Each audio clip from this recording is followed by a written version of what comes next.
Dan hari ini kita kedatangan tamu spesial untuk rumah hidup PPIU. Beliau bernama Mbak Elsa Putri yang sekarang sedang melanjutkan S3 di University of Manchester. Beliau juga merupakan dosen di Universitas Pajajaran dan juga menjabat sebagai penasihat teknis di Ikatan Akuntan Indonesia. Karya beliau bisa dicek di www.akuntanlondon.com. Mari kita kunjungi Mbak Elsa yuk.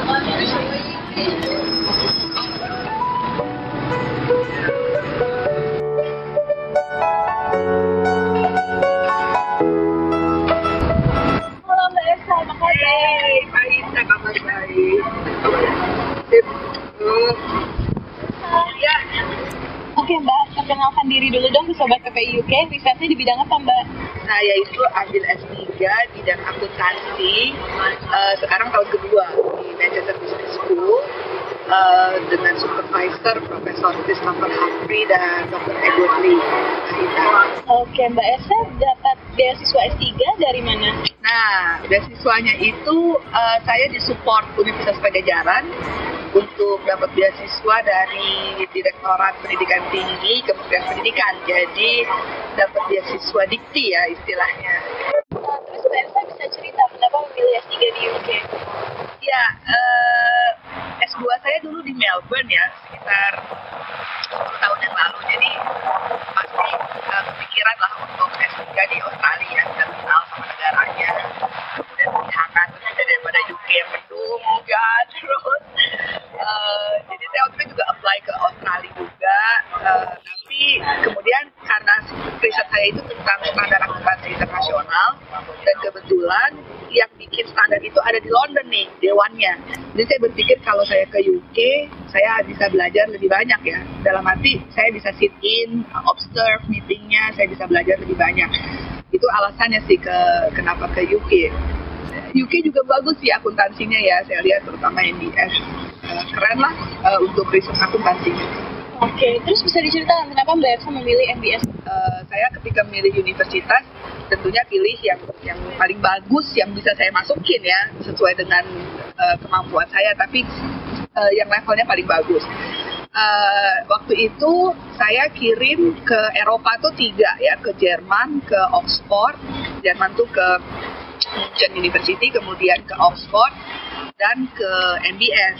Nah, 3-tiganya sih responnya positif, profesornya udah welcome, kemudian mengerucut ke Oxford dan ke MBS. Nah, kalau Oxford University pasti semua orang kenal lah ya, Oxford University ya.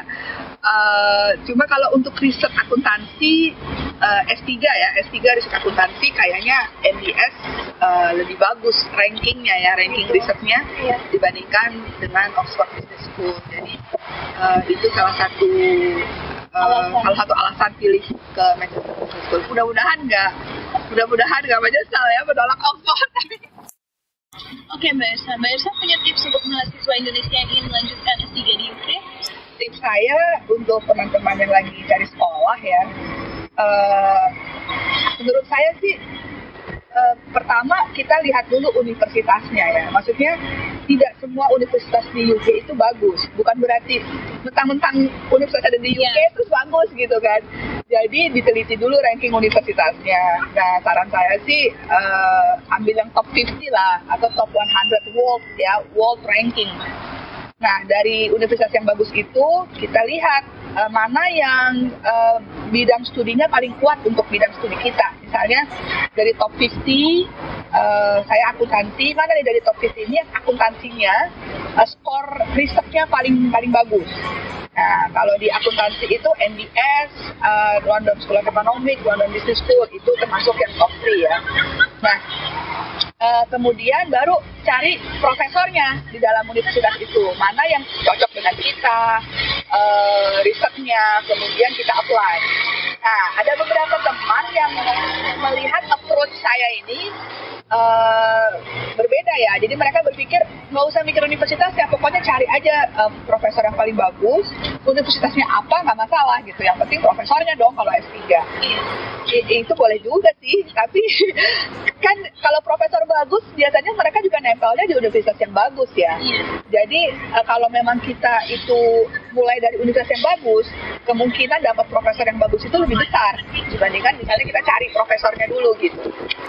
Jadi kalau saya sih sarankan mulai dari universitasnya. Jangan cari universitas yang kecil, yang maksudnya yang fasilitasnya mungkin nggak bagus. Karena untuk S3 itu untuk akuntansi misalnya kita butuh support fasilitas library ya yang bagus, butuh support financial database yang bagus. Jadi tetap kalau buat saya sih yang penting universitasnya dulu, cari top university, kemudian cari jurusan yang paling bagus dari top 50 itu, kemudian baru cari profesornya. Itu sih saran saya untuk teman-teman yang mau cari sekolah ya di UK. Yuk Pak Ita, kita ke kantor yuk. Oke. Yang mendukung ya.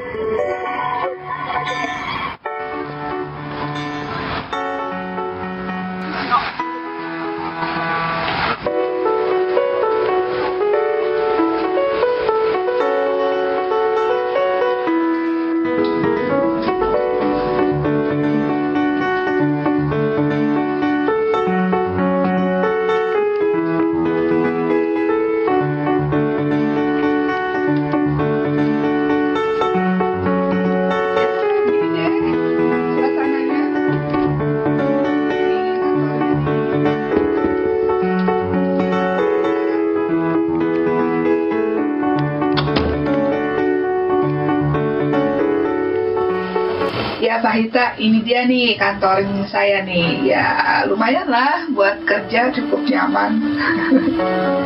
Oke, Mbak Elsa, selain kuliah S3, Mbak Elsa punya kesibukan apa lagi di UK? Saya itu kayaknya udah cukup sibuk ngurusin anak juga ya.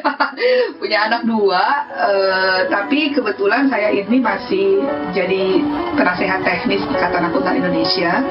Jadi beberapa kali Ikatan Akuntan Indonesia itu mengirim saya ke London misalnya untuk rapat dengan International Accounting Standard Board atau mewakili Dewan Standar beberapa aktivitas kalau ada conference di Eropa. Nulis artikel, nulis buku. Tahun lalu saya selain S3 nih, sambil nulis buku nih, gara-gara winter di sini lama gitu ya, bosen jadi nulis buku dan udah terbit tahun lalu di Indonesia.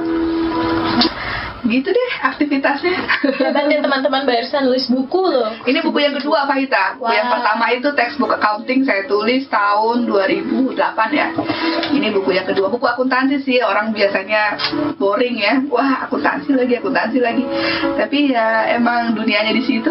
Memang udah passionnya ya. Betul.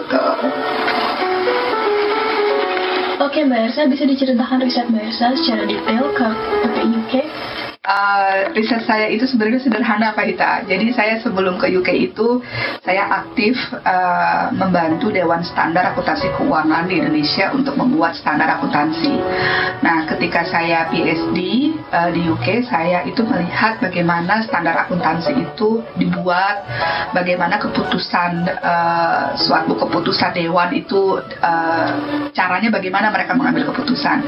Nah, riset saya ini multinegara, jadi saya ambil Indonesia, Filipina, Jepang, Switzerland, Brazil, dan Kanada. Jadi ada 6 negara yang masuk dalam studi. Nah, milih negaranya kok banyak yang bilang kok aneh ya, ada Indonesia, ada Kanada juga, ada Brazil juga, padahal mereka culture-nya beda-beda. Jadi cara saya mengambil sampel negara ini adalah negara-negara yang mereka itu dulunya itu mengadopsi standar akuntansi Amerika, tapi kemudian sekarang atau baru-baru ini mereka memutuskan mengadopsi standar akuntansi internasional. Jadi ke-6 negara ini semuanya memiliki kesamaan. Kesamaannya adalah mereka itu dulu sangat dekat dengan standar akuntansi Amerika dan sekarang beralih mengadopsi standar akuntansi internasional. Nah, saya melihat bagaimana keputusan itu dibuat. peralihan dari standar akuntansi Amerika ke standar akuntansi internasional. Jadi saya belajar banyak ya dari melaksanakan PhD ini. Saya jadi tahu bagaimana proses pembuatan standar di negara lain, bagaimana keputusan itu dibuat, bagaimana Dewan Standar itu melakukan public consultations ya.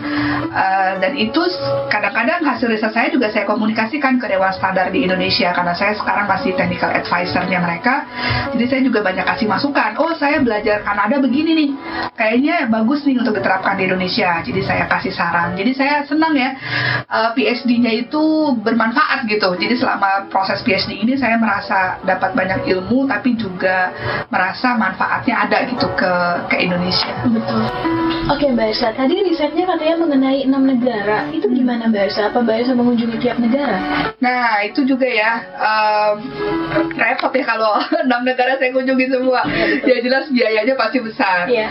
Jadi kemarin itu November sampai Maret saya data collection di Indonesia dan Philippines, banyak interview anggota Dewan Standar. Kemudian untuk Jepang, kemungkinan nanti Juli ini saya ke Jepang untuk conference. Jadi ada paper saya diterima di Apira Conference, sekaligus data collection di Tokyo. Dan memang biayanya besar ya ternyata untuk S3, dan saya sih bersyukur disupport oleh Ikatan Akuntan Indonesia, disupport juga waktu ke Filipina saya jadi tamunya IAI-nya Filipina ya. Kemudian nanti di Jepang ini saya disupport oleh UNPAD, dapat bantuan dari UNPAD juga dan dari MBS tentunya. Kalau untuk Kanada, Brazil, Switzerland kemungkinan nanti interview lewat telepon, atau nanti ketika misalnya orang-orang Kanada atau Brazil ke London, saya juga ke London, interview di London sedapat mungkin sih, karena setelah Jepang ini kayaknya saya udah nggak ada waktu dan nggak ada biaya lagi untuk mengunjungi negara-negara ini.